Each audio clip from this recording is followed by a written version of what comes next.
If we're in our 40s and 50s or going through menopause and finding that weight loss is a lot harder than it used to be, intermittent fasting might be a tool worth considering.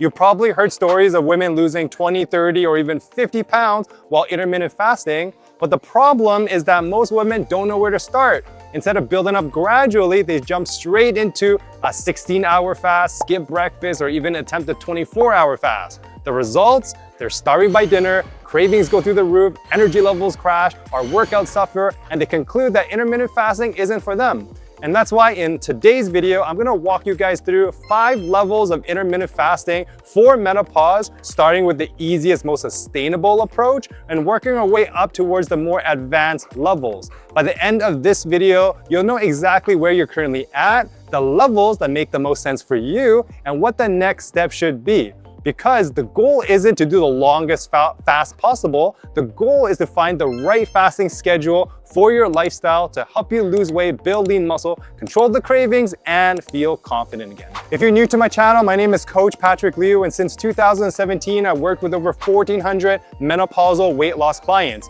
And my goal is very simple, to help you lose weight with me, but more importantly, without me.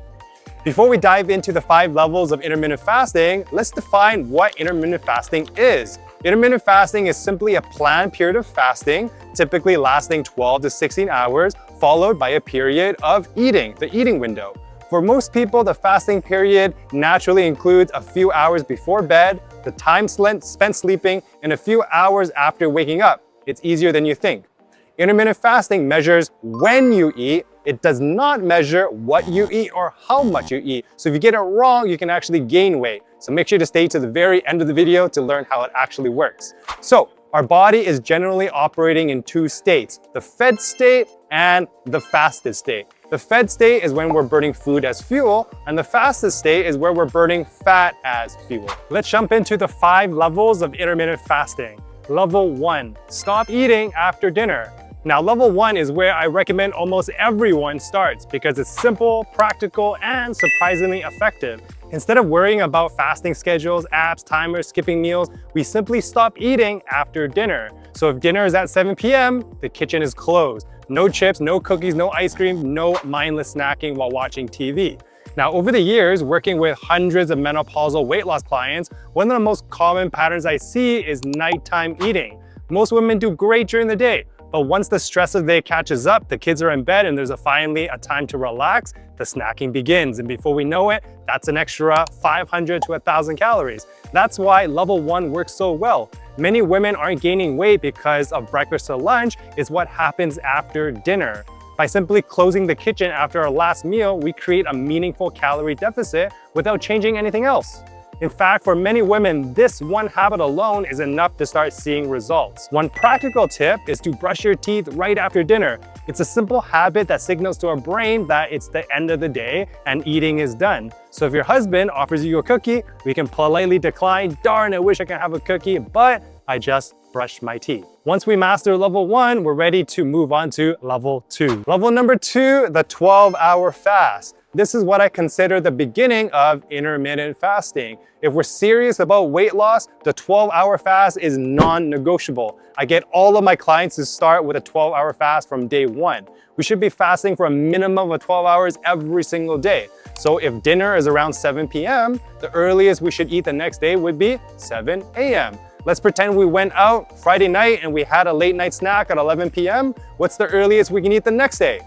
That's right, 11 a.m. If we went out late, just sleep in the next morning. It's pretty simple. The key is to make sure you're getting 8 hours of sleep because if you're sleeping, you can't be eating. So you sleep for 8 hours, 3 hours before bed, stop eating, and when you wake up, breakfast or a snack an hour after you wake up, that's an easy 12 hours of fasting. Many women are already doing this naturally. The difference now is we want to start doing it intentionally. I love this level because it doesn't feel restrictive at all. We can still enjoy breakfast, hit our protein goals, fuel our workouts, and maintain a healthy relationship with food. And this is where many of my clients, after they finish the weight loss phase, end up because it's so easy to fit this into our everyday life. Really quick before we get back to the video, if you need help with one of these 3 things, number 1, you're looking for a workout plan, nutrition plan specifically to help you lose weight. Number 2, you're going through menopause and you're stuck in a plateau, or or number 3, you're looking to work with a coach to keep you accountable with your fitness and nutrition, then click the link below, watch that video, schedule a free call with either me or my coaches. We'd love to help you out. Now back to the video. Level 3, the 14-hour fast. This is where things start to get really interesting and what I consider the sweet spot for many menopausal women. If I had to choose one fasting schedule for most women over the age of 45, this would probably be it, because it's long enough to create structure to help us reduce unnecessary snacking, but it's not so long where it becomes difficult to sustain. Most women can still enjoy family meals, maintain good energy levels throughout the day, fuel their workouts, and most importantly, get enough protein throughout the day. That's a big deal because one of the most common mistakes I see is women becoming so focused on fasting that they forget about protein. If you watched my protein videos before, we know that protein is one of the most important nutrients during menopause. It helps us building muscle, it helps us keep us full longer, supports recovery during our workouts, and it actually burns more calories during digestion compared to carbs or fat. Remember, the goal isn't to fast as long as possible. The goal is to find a fasting schedule that supports our weight loss sustainably. Level number 4, the 16-hour fast. Level 4 is the most popular intermittent fasting schedule online and is what most people think of when they hear the term intermittent fasting. It's typically a 16-hour straight fast followed by an 8-hour eating window. For example, maybe we skip breakfast and go straight into lunch at 12 p.m., have a snack around 4 and then dinner before 8 p.m. 12 p.m. to 8 p.m. is our eating window, and then 8 p.m. till noon the next day, 12 p.m. to 12 p.m. is our fasting window. Another popular option is shifting breakfast later and having dinner earlier. Let's say breakfast is at 9 a.m., lunch at 12, maybe we'll have a snack around 3 and then dinner before 5 p.m. That's a 9 to 5 eating window, 9 a.m. to 5 p.m. and then a 16-hour fasting window afterwards. In most cases, I start off clients at level 2 or 3 and focus on building sustainable habits first. Then, and only then, if a client has been hitting a plateau and their weight loss has stalled, then do I introduce a 16-hour fast. And this is a great tool to break through a plateau. And usually plateaus happen around the 3-month mark. I'll sometimes introduce a 16-hour fasting schedule to create more structure and to break through that plateau. And when we shift from a 12-hour fast to a 16-hour fast, that's 4 extra hours of day that our body's in a fat-burning state. We multiply that by 30 days. That's 120 hours that our body's in a fat-burning state, which makes it easier to break through those stubborn plateaus.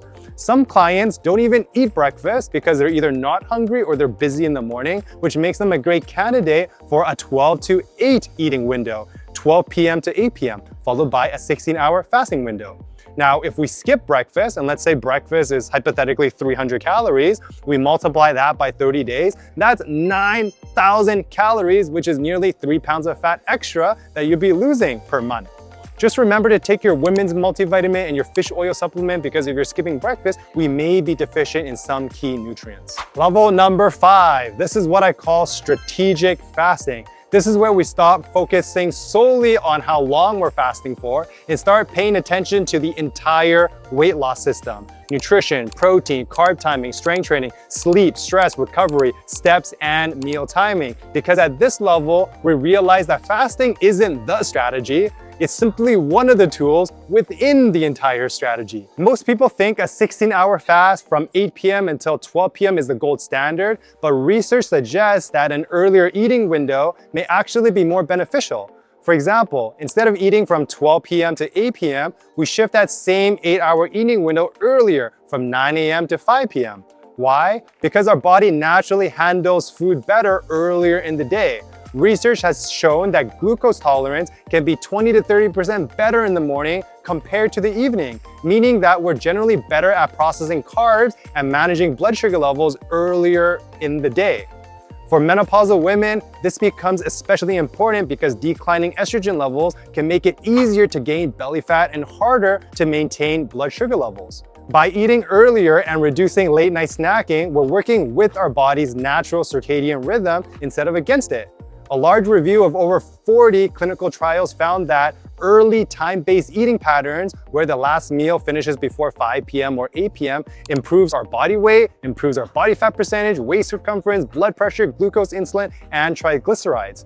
This is also where strength training and carb timing come together. Remember, the goal isn't just weight loss. We want to lose weight while building lean muscle. Ideally, we'll strength train earlier in the morning, followed by a protein-rich meal. Then we place most of our carbs earlier in the day around our workout when our body is more likely to use them for energy and recovery. And then dinner is more focused on protein and veggies. The goal isn't to see how long we can go for without food. The goal is to create a routine that supports energy, muscle, hormones, and long-term weight loss. So to recap things, level number 1 is simply stop eating after dinner. Level 2 is the 12-hour fast, and this is where many women start. Level 3 is the 14-hour fast. That's the sweet spot. Level 4 is the popular 16-hour fast, which is a great tool to break through a plateau. And level 5 is strategic fasting, where we focus on the entire picture: protein, carb timing, strength training, and creating a lifestyle for long-term success. Now, if you're thinking of implementing level 4 or level 5 because you've hit a weight loss plateau, I'd highly recommend watching the next video where I break down the 8 most effective ways to break through a weight loss plateau if you're going through menopause. Go check it out right here.